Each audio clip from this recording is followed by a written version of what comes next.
Now, the World Bank will get its first Indian origin chief.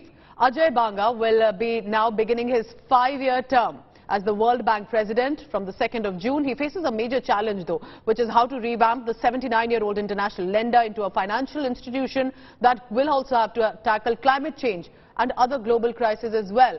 But of course, something to take here as another Indian origin individual has been able to make mark on the global stage.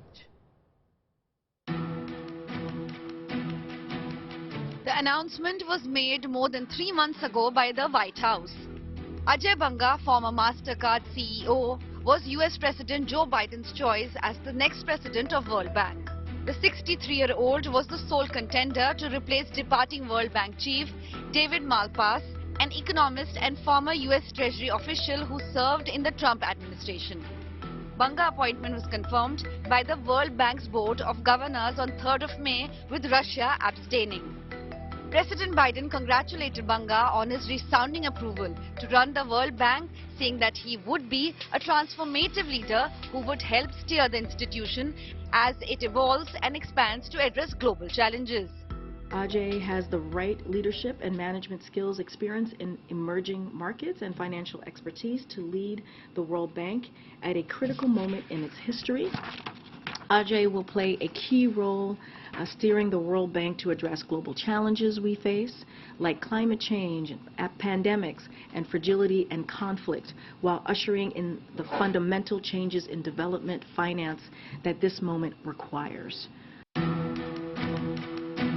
The bank already loans out hundreds of billions of dollars to developing countries, but is working to increase its lending to help them address overlapping global challenges such as climate change, conflict, and brace for future pandemics.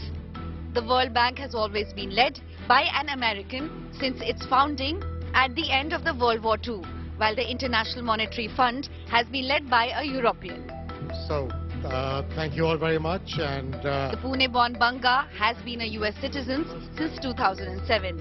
A former CEO of Mastercard, Banga has been preparing for his new role the past month.